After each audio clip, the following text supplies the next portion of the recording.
میری زندگی کا ایک واقعہ ہے کہ ایک دفعہ مجھے کوئی جج صاحب تھے تو ان سے میری بات ہوئی تو وہ جیل کی انسپیکشن پہ گئے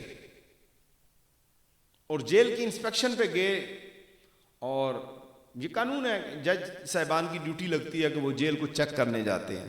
تو کہتے ہیں کہ میں جب اس منصب پہ پہنچا اور میری بھی انسپیکشن آئی تو اس انسپیکشن میں مجھے ایک قیدی ملا اور اس نے کہا کہ حضور میرا تو کوئی قصور نہیں ہے اور مجھے تو کوئی عدالت میں پیش ہی نہیں کرتا, میں ادھر ہی کھڑا ہوں. اب سال مجھے یاد نہیں لیکن انہوں نے کافی سال بتائے کہ وہ کم از کم 7-8 سال سے جیل کے اندر تھا. کوئی بہت پرانی بات ہے مجھے بتائے ہوئے بھی.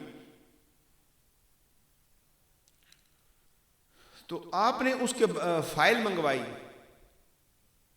وہ کہتے ہیں کہ میں نے اس کا لکھ لیا اور جب فائل منگوائی اور دیکھا تو اس کے کاغذات ہی پہلے تو نہ ملے کہ بھئی اس کا قصور کس جرم میں آیا, کیا ہوا اتنے سالوں سے. تو اس سے پوچھا, وہ کہتا ہے جی کہ میں کسی کام کے لیے راولپنڈی آیا تھا تو ناکے پہ مجھے گرفتار کر لیا گیا اور مجھے بند کر دیا گیا. تو بھئی تمہارا قصور کیا تھا؟ کہتے ہیں جی قصور نہیں پتا, لیکن اتنے میں ایک پولیس والے نے کہا کہ تم سے اسلحہ برآمد ہوا ہے, جبکہ میرے پاس اسلحہ نہیں تھا. مہم چلی ہوگی, جب مہم چلتی ہے اسلحہ و منشیات کی, یہ سارے پولیس والے بھی ایک جیسے نہیں ہوتے. جھوٹے مقدمات میں نہیں پھنسانا اگر اللہ نے اختیار دیا ہے کہ کسی پہ چرس ڈال دی, کسی پہ جھوٹا قیدی بنا دینا اس کو. کہتے ہیں میرے پہ یہ مقدمہ درج ہو گیا اور میں پھنس گیا. اب میرے گھر والوں کو اطلاع ہی نہیں, فون کا زمانہ تو نہیں تھا کہ اسے کوئی اطلاع ہو جاتی اتنے سالوں سے وہ.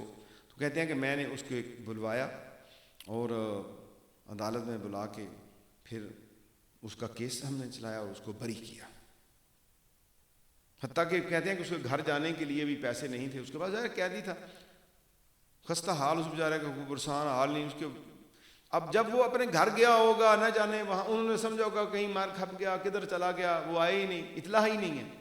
اس طرح کے نہ جانے کتنے کیس ہوں گے. جیلوں کو دیکھا جائے حکومتی سطح پر, کوئی اس کے لیے ایک ایسا ڈیلیگیشن ہونا چاہیے جو ان کا وزٹ کیا کرے, سروے جیلوں کا کرے, وہاں جا کے دیکھے تو قیدیوں کو چھڑوائیں. ایسے قیدی جن کے اوپر کچھ جرمانے ہیں تھوڑے, ان کا قصور بھی اتنا نہیں, اور ان کو اگر چھڑوا لیا جائے اور جیل میں ان کی اچھی تعلیم ایجوکیشن ہو جائے اور وہاں سے وہ ایک اچھے شہری بن کے باہر آئے. تو قیدی کو چھڑانے کے متعلق میرے آقا صلی اللہ علیہ وسلم نے اس حدیث میں ارشاد فرمایا کہ بھوکے کو کھانا کھلاؤ, بیمار کی عیادت کرو اور قیدی کو چھڑاؤ.